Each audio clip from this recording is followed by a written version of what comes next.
이현주입니다. 이 스파킹 포럼 올 때마다 새로운 에너지를 받아가는 것 같은데요. 오늘은 크라우드 소싱, 그 다음에 퀄키라는 플랫폼에 대해서 설명을 해드리도록 하겠습니다.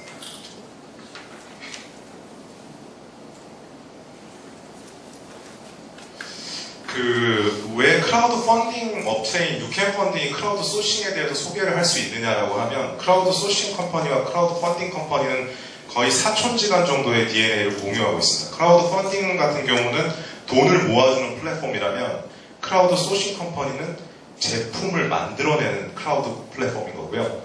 그래서 크라우드 펀딩과 크라우드 소싱이 사촌이라면, 스파킹 포럼과 퀄키, 크라우드 소싱은 몇 촌일까요? 저는 2촌, 그러니까 2촌 정도 되는 거의 형제 수준이라고 생각을 합니다. 그 이유는 뭐냐면, 여기도 써있지만 사회 문제 해결에 창의적 솔루션을 만든다고 하는데, 여러분들이 모여서 창의적 솔루션을 내지 않습니까?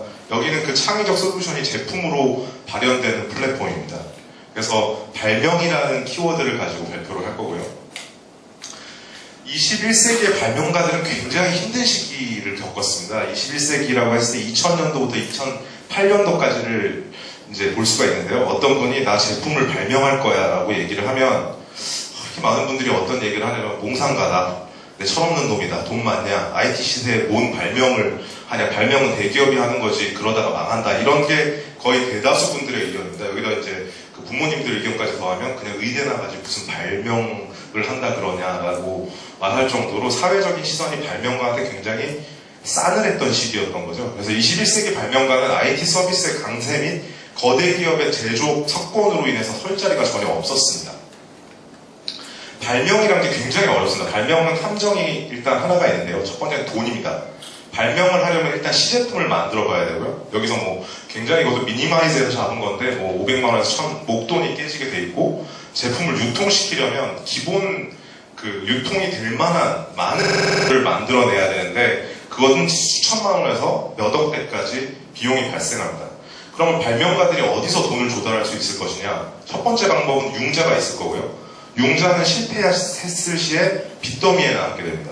두 번째는 투자를 받을 수가 있는데, 투자도 저는 빚이라고 생각하는 사람인데, 투자를 받으면 빚더미에 오르는 것 동시에 투자를 한 분들을 통해서 레퍼런스가 거의 박살이 납니다. 그래서 그 발명가분들이 이런 어려움이 있기 때문에 발명을 하기가 굉장히 힘든 거고요. 그 다음에 발명의 함정이, 많은 발명가분들이 좀 이렇게 한 부분만 바라보시는 경우가 있어요. 그래서 발명한 제품이 성공하려면 여러 가지 요소들이 규합돼서 성공을 할 수 있는데, 발명가분들은 내가 아이디어가 기가 막힌 게 있으니까 이게 거의 전 세계에 몇 천만 개가 유통될 거고 나는 거의 억만장자가 될 거라는 꿈을 꾸는데 거의 100% 실패합니다. 근데 제품 아이디어와 유통과 스티커, 마케팅 같은 여러 제품을 소싱하는 데 도움이 되는 다른 요소들과 합쳐서 일이 진행되면 제품은 성공할 확률이 매우 높아집니다. 근데 대다수의 발명가들은 A와 같은 발명, 그러니까 자기 아이디어만 가지고 하는 발명을 추구를 했고, 처절한 실패, 인생 망하고, 빚 좌절되고, 그냥 완전 망조가 되는 그런 상황이 발생했고요. 근데 여기서 이제 영웅이 한 명 탄생을 하는데, 퀄키의 제가 성함은 까먹었는데 형님으로 부르고 있습니다. 왜냐면 저보다 성공한 사람은 형님으로 부르는데, 이분이 나이가 27살입니다.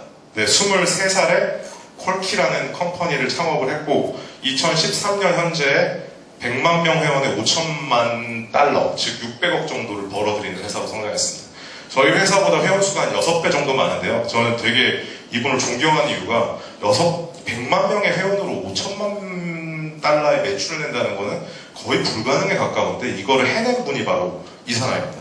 그래서 퀄키의 프로세스는 굉장히 복잡한데요. 단순하지가 않습니다.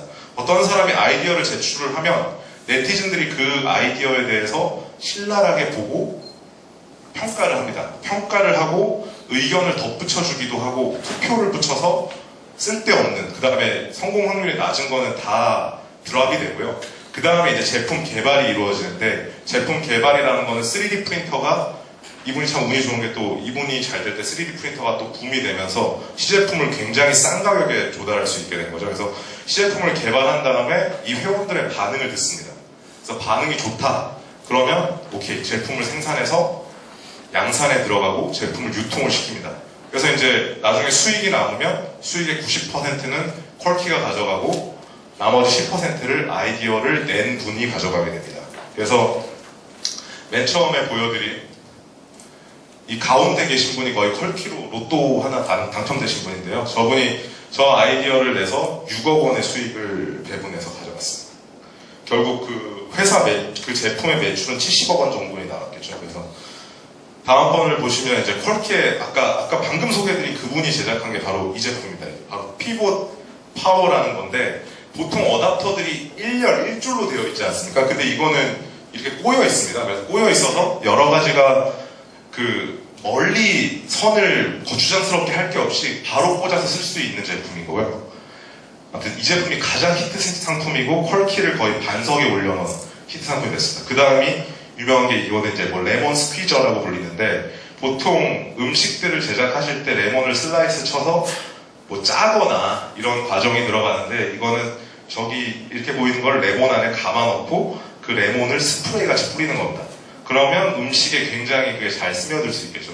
이 제품도 이제 대박 상품이었고 여기서 퀄키는 멈추지 않습니다. 이런 제품을 양산하는데 시간이 굉장히 많이 걸리더라도 멈추지 않았고 결국은 이제 굉장히 고차원적인 제품까지 개발을 하게 되는데 바로 이 에어컨은 에로스라는 에어컨인데 GE라는 세계 최고의 제조업체와 함께 개발해서 스마트폰으로 에어컨을 컨트롤할 수 있는 이것도 또한 스타 상품이 됐고요.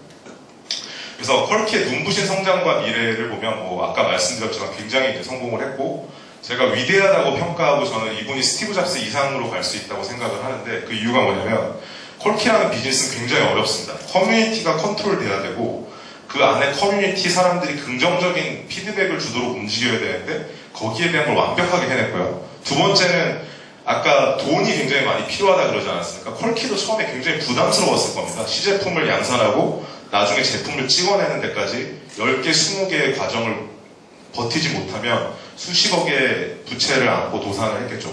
초기에 고정비를 버티며 성공했고 그거를 도와줬던 것이 싼 가격으로 제품을 양산하게 할 수 있었던 3D 프린터입니다.